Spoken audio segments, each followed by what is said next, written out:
तो इस मूवी की शुरुआत होती है एक जेल को दिखाने से, जहां हम कहानी के मेन कैरेक्टर को देखते हैं जिसे कौन नहीं जानता, यानी आर्थर या कहीं के जोकर को, जो यहाँ खाना पानी ठीक से न मिलने की वजह से काफी कमजोर हो गया था। यहाँ हम जान पाते हैं कि असल में आर्थर जोकर जेल में कैद क्यों था। दरअसल उसने सरेआम 5 लोगों का खून कर दिया था, जिसके जुर्म में ही उसे सजा हो गई। अब हालांकि उसने 5 लोगों की जान ली थी, पर जिस तरह उसने उनको मारा उस वजह से वो लोगों में काफी मशहूर हो गया था। वो उस टाइम जोकर के रूप में था, यानी कि उसने अपना हुलिया कपड़ों और मेकअप से जोकर वाला बनाया हुआ था, जिससे उसे इतनी शोहरत मिली कि उस पर एक टीवी फिल्म भी बन गई। बहुत सारे लोग उस टीवी फिल्म को पसंद करते हैं, जो सभी जोकर के फैंस भी हैं। अब उन लोगों का मानना है कि जोकर आर्थर बेगुनाह है और उसने उन 5 लोगों को मारकर अच्छा ही किया, क्योंकि वो सारे ही बहुत बुरे लोग थे। आर्थर को काफी परेशान किया करते, उसका मजाक बनाया करते थे, तो तंग आकर उसने ये कदम उठाया। लेकिन बाकी लोगों की नजर से देखे तो वो एक क्रिमिनल तो है ना, एक मुजरिम, क्योंकि उसने लोगों को मौत की घाट उतारा है। इस तरह आर्थर को यहाँ जेल में काफी साल हो गए हैं और न जाने वो और कितने सालों तक यहाँ कैद रहेगा, क्योंकि अभी तक उसकी कोर्ट में सुनवाई भी नहीं हुई थी कि उसे पता चल सके कि वो कितने सालों के लिए यहाँ कैद रहेगा। अब आर्थर बेचारे को कहीं भी सुकून नहीं। वो बेचारा बाहर लोगों से परेशान था, क्योंकि सब उसे तंग करते बुली करते थे, और जेल में आने के बाद वो पुलिस वालों से परेशान, क्योंकि ये लोग भी उसका वैसे मजाक बनाते। अब आर्थर की वकील उसे मिलने के लिए बुलाती है, इसलिए वो चला जाता है। पर जब वो रास्ते में था तो उसकी नजर एक लड़की पर पड़ी, जिसे आर्थर बड़े गौर से देखने लगता है। वो लड़की भी आर्थर पर से नजरें हटा ही नहीं रही थी। गौर से देखने के बाद वो उसे शूट करने जैसा इशारा करती है।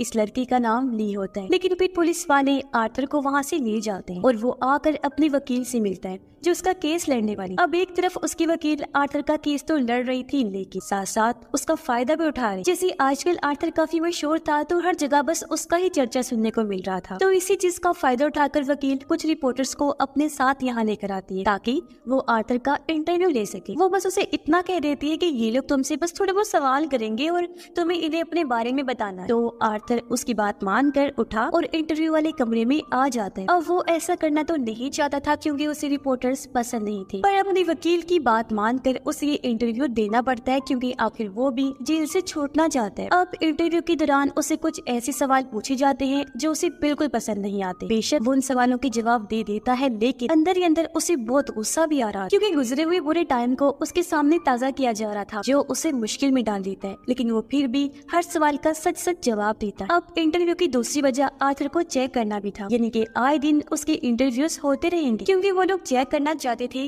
कि क्या आर्थर की दिमागी हालत अभी ठीक हुई है या नहीं, क्योंकि अक्सर लोगों का मानना है कि आर्थर पागल है, पागल जोकर है, और उसने पागलपन में ही आकर 5 लोगों का खून किया है। तो इंटरव्यू के नाम पर उसकी हालत को चेक करना है। अब इंटरव्यू होने के बाद जब आर्थर को वापस जेल में लाया गया, तो एक पुलिस ऑफिसर उसे म्यूजिकल रूम में लेकर गया, जहाँ सब लोग अपनी अपनी मर्जी का म्यूजिक बजा रहे थे। यहाँ वो लड़की ली भी थी, और कुछ इस तरह दोनों की मुलाकात हो जाती है। दोनों ही एक दूसरे से मिलकर बहुत खुश थे, क्योंकि जब से इन्होंने एक दूसरे को देखा था ये मिलना चाहती थी। आर्थर ली से पूछता है, तुम यहाँ पर क्यों कह दो? ली बताती है कि मैं जिस बिल्डिंग में अपनी मौत के साथ रहा करती थी, मैंने गुस्से में आकर वहाँ आग लगा दी और पूरी बिल्डिंग को ही जला डाला, जिससे मेरी माँ भी मारी थी। बस इसी वजह से मुझे सजा हो गई और मैं यहाँ कह दूं। जो सुनकर आर्थर जोर जोर से हंसने लगता है, क्योंकि ये उसकी आदत थी। फिर ली उससे पूछती है कि तुम यहाँ पर क्यों हो? आर्थर कहता है, लो क्या बात कर रही हो, तुम्हें नहीं पता मैं यहाँ कैसे? हर कोई तो जानता है कि मैंने 5 लोगों का खून किया है, जिस जुर्म में ही सजा काट रहा। अब इस तरह रोज दोनों एक दूसरे से मिलती थी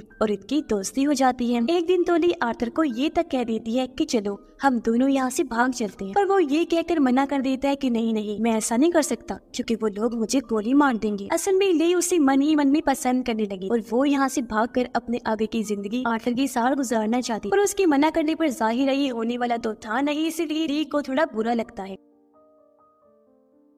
अब इस टाइम वो आर्थर के साथ थिएटर में बैठी हुई थी। अपना गुस्सा वो इस तरह निकालती है कि थिएटर के पिछले हिस्से में आग लगा देती है। थिएटर में बैठे लोगों को जब आग का पता चला तो वो यहाँ से डरकर भागने लगती है। पूरा हॉल खाली हो गया था, बस वहाँ पर ली और आर्थर थे, जो आग से डरकर नहीं भागते, वही रहते हैं, और दोनों यहाँ अपने अपने प्यार का इजहार करते हैं। जिन्हें सिर्फ ली ही नहीं बल्कि आर्थर भी उससे प्यार करने लगा था, जिसके बाद वो दोनों भी भागकर बाहर ग्राउंड में आए। ये दोनों यहाँ गेट फलांग कर भागने का नाटक करते हैं, पर तभी ऑफिसर्स आकर इन्हें पकड़ लेती है और यहाँ से घसीट कर ले जाने लगी। पर वो बजाय परेशान होने की हंसने लगते हैं, जिसका मतलब था कि दोनों एक जैसे ही हैं। और आर्थर तो इस पल को इतना एंजॉय करता है कि वो पागलों की तरह हंसने लगता है। अब आर्थर को जब जेल में वापस लाया गया तो ली भी एक गार्ड की मदद से उसके सेल में आ जाती है और ये दोनों फिर से मिलकर एक साथ टाइम गुजारते हैं। ली उसे कहती है मैं तुम्हें जोकर वाले रूप में देखना चाहती हूँ, जिसके लिए वो अपने साथ मेकअप भी लाई। उसकी मदद से वो उसका मेकअप करके उसका हुलिया जोकर वाला बना देती है, जिसके बाद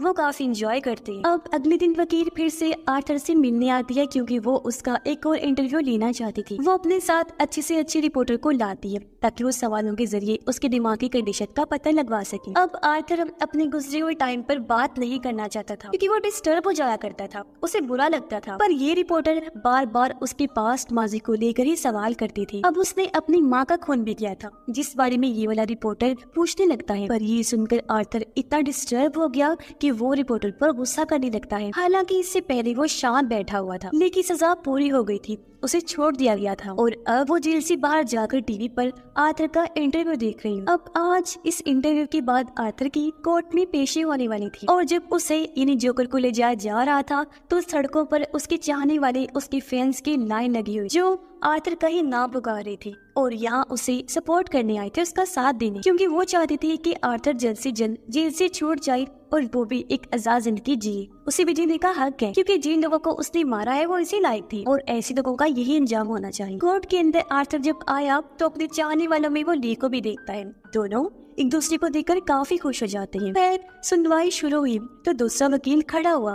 वो आर्थर के खिलाफ बोलने लगता है कि इसने बहुत गलत किया है, सरेआम ट्रेन में 5 लोगों का कत्ल कर दिया। जिसके बाद आर्थर की वकील खड़ी हुई और उसके हक में बोलने लगती है कि आर्थर जोकर ने हमेशा अपनी जिंदगी एक कमरे में अकेले रहकर गुजारी है। वो तो बेचारा मासूम है, उसने उन 5 लोगों को कुछ नहीं कहा था, पर उन्होंने क्या किया, आर्थर को तंग करके पका दिया। फिर वो बेचारा क्या करता, उसने अपने बचाव में ही उन्हें मारा है क्योंकि उसका दिमाग बच्चों जैसा है, जो उन्हें ठीक लगता है वो वैसे ही करते हैं। इस पर दूसरा वकील कहता है कि जो भी है जैसे भी उसने मारा, लेकिन किया तो खून ही है ना, एक जुर्म किया है उसने तो उसे सजा तो मिलने ही चाहिए, उसका कोई हक नहीं है कि वो आजाद घूमे। खैर अब इन दोनों वकीलों की बात सुनकर जज तारीख आगे बढ़ा देता है। फिर जब आर्थर की वकील बाहर आई तो ली खुद उसके पास आई और कहती है कि जिस तरह तुम केस लड़ रही हो ना आर्थर का, ऐसे तो वो हार जाएगा, उसे सजा हो जाएगी, तुम्हें और अच्छे से लड़ना है ये केस और कैसे भी करके उसे आजाद करवाना है। अब जब आर्थर को वापस जेल में डाला गया तो उसकी वकील आकर उससे मिलती है और ली के बारे में पूछने लगती है। तब आर्थर कहता है कि हाँ वो बहुत अच्छी लड़की है, जिसे मैं प्यार करता हूँ और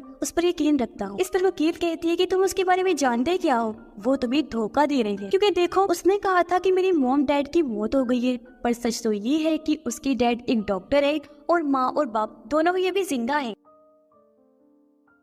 साथ ही आर्थर को ये भी पता चलता है कि ली को कोई सजा नहीं हुई थी, बल्कि वो जानबूझकर पैसे देकर जेल में कैदी बनकर भर्ती हुई थी ताकि वो आर्थर से मिल सके। अब एक दिन जब ली आर्थर से मिलने जेल में आई तो वो उसे इस बारे में पूछता है। तब ली कहती है कि हाँ तो बिल्कुल सही कह रहे हो, मेरे मॉम डैड जिंदा है और मैंने तुमसे झूठ बोला और ये बात भी छुपा के रखी कि मैंने जानबूझकर पैसे देकर अपनी भर्ती इस जेल में करवाई। तो उसके पीछे मेरा कोई गलत मतलब नहीं था, मैं बस तुमसे मिलना चाहती थी क्योंकि मैं तुम्हें पसंद करने लगी थी और तुम्हें यहाँ से आजाद करवाना चाहती हूँ ताकि यहाँ से निकलने के बाद हम दोनों अपनी हंसी खुशी वाली जिंदगी गुजार सके। देखो मैं क्या करूँ, इसमें मेरा कसूर नहीं है, मैंने तुम्हारी टीवी फिल्म तकरीबन 20 दफा देख ली है, मुझे तुमसे प्यार हो गया है और अब चाहे कुछ भी हो जाए मैं तुम्हें जेल से आजाद करवा के ही दम लूंगी, जिसके बाद हम दोनों एक साथ रहेंगे, ठीक है ना। जिस पर आर्थर भी खुशी खुशी मान जाता है और अब वो दिन भी आ जाता है जब कोर्ट में आर्थर की पेशी थी। आज आर्थर की पड़ोसन उसके हक में गवाही देने आई थी। वो कहती है कि मैं और आर्थर की मॉम अक्सर मिला करती थी और उस दिन जब आर्थर अपनी माँ को मार रहा था तो मैंने भी वो सब अपनी आंखों के सामने होते देखा। आर्थर को इस तरह पाकर मैं बहुत डर गई थी, इसलिए मैं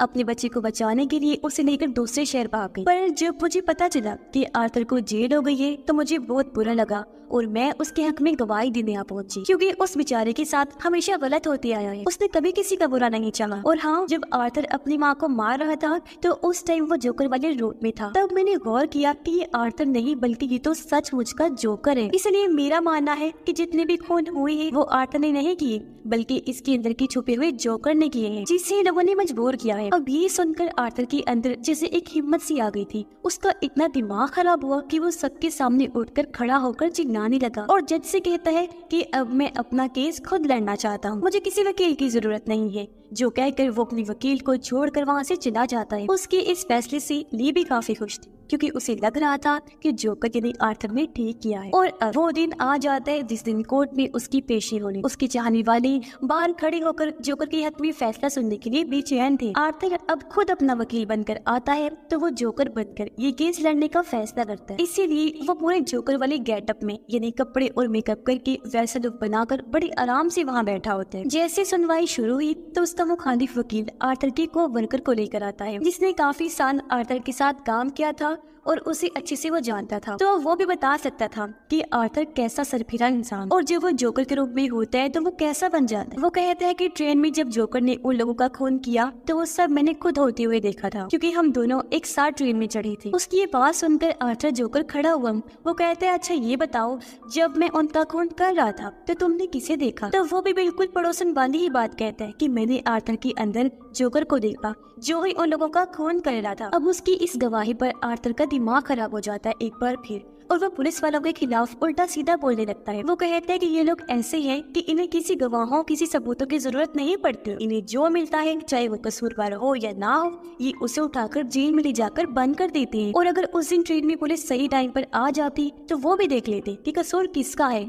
और मैं भी वो खून ना करता। यानी इस तरह आर्थर सारा इल्जाम पुलिस पर डाल रहा था। और बस आज की इतनी सुनवाई काफी होती है और डेट को फिर से आगे बढ़ा दिया जाता है।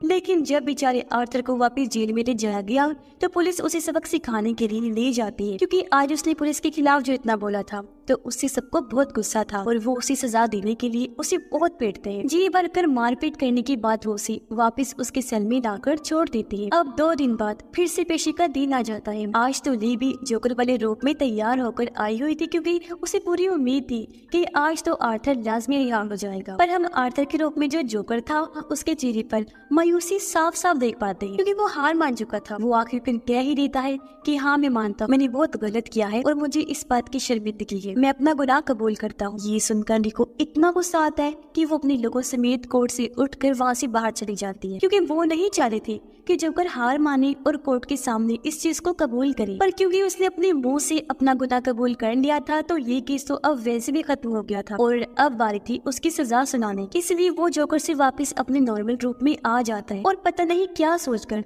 जोर जोर से हंसने लगता है। अब उसे ऐसे हंसता हुआ देखकर वो लोग जो उसके खिलाफ थे उन्हें गुस्सा आ गया। वो आर्थर पर टूट पड़े, उसे मारने लगते हैं, लेकिन वो हंसना अभी भी नहीं छोड़ता। वो कोर्ट के अंदर ही था कि तभी उसकी हंसने से बहुत जोरदार धमाका हो जाता है, जिससे पूरा कोर्ट तबाह हो गया। कुछ लोग इस हादसे में मर जाते हैं जबकि बहुत सारे लोग वहाँ जख्मी हालत में पड़े होते। अब जैसे तैसे आर्थर भी कोर्ट से बाहर आया, तभी उसे तबाह हुई जगह पर अपना एक फैन नजर आया जो भी जोकर के रूप में ही आया हुआ था। वो आर्थर को देखते ही पहचान लेता है कि यही असली जोकर है और उसे अपने साथ ले जाने लगा ताकि उसकी मदद कर सके। वो आर्थर को गाड़ी में डालकर यहाँ से दूर ले जा रहा था। इस तरह करके वो जोकर की मदद करना चाहता था, पर इसी बीच इनकी गाड़ी ट्रैफिक में फंस गई और पता नहीं क्यों आर्थर गाड़ी से उतरकर भागने लगता है। काफी दूर भागने के बाद उसे अपने सामने ली दिखाई देती है। आर्थर उसके पास जाकर कहते हैं, चलो अब चलो यहाँ से कहीं दूर भाग चलते हैं और वहाँ अपनी अलग दुनिया बसा कर रही, क्योंकि कोर्ट में पता नहीं कैसे अचानक धमाका हो गया और मैं वहाँ से फरार हो गया। ये सुनकर ली कहती है कि नहीं, अब ऐसा नहीं हो सकता, क्योंकि मैंने जिससे प्यार किया था वो तुम नहीं हो सकती। मैंने एक नडर एक बहादुर इंसान से प्यार किया था, लेकिन मुझे क्या पता था कि तुम इतनी जल्दी हार मानने वालों में से हो। तुमने मुझे बहुत मायूस किया। इस तरह सबके सामने अपनी गलती को कबूल करके तुम्हें डट कर खड़े रहना चाहिए था। इसलिए अब मैंने भी फैसला कर दिया है कि मैं तुम्हारे साथ अपनी जिंदगी नहीं गुजार सकती। तुम तो एक बुज़दिल इंसान, जानती हो मैं तुम्हारे बच्चे की माँ बनने वाली हूँ और हमने जल्दी ही शादी कर ली थी। मैंने सोच लिया था, मगर मैं फिर भी तुम्हारे साथ नहीं रहना चाहती हूँ, क्योंकि मैं नहीं चाहती कि मेरे बच्चे को भी तुम्हारी जैसा बुज़दिल बाप मिले। जो कहकर ली वहाँ से चली जाती है और आर्थर बेचारा वही खड़ा रहता है। साथ ही मोली की बातों से पूरी तरह टूट गया था। उसे कुछ समझ नहीं आ रही थी कि मैं क्या बोलूं और क्या ही करूं। लेके जाने के बाद भी वो वहीं खड़ा रहा, पर वह पुलिस आकर फिर से उस बेचारे को पकड़ लेती है और एक बार फिर से उसे जेल में डाल दिया गया। अब जेल में एक आदमी जो आर्थर के खिलाफ था वो बहाने से उससे मिलने आया और अकेले में ले जाकर गाना सुनाने के बहाने वो आर्थर पर हमला कर देता है। उसने खतरनाक हथियार से वार किया था जिससे आर्थर काफी जख्मी हो गया। उसका तेजी से खून बहने लगता है। वो तड़पते तड़पते नीचे गिर गया और उसकी आंखें बंद हो जाती है। वो बिल्कुल नहीं हिल रहा था, जो देखने से तो यही लग रहा था कि उसकी मौत हो गई है। अब क्या सच में आर्थर जोकर मर गया होगा? आपको क्या लगता है? इस बारे में अपनी राय का इज़हार कमेंट बॉक्स में जरूर कीजिएगा। इसके साथ ही ये फिल्म, ये कहानी भी इधर ही खत्म हो जाती है।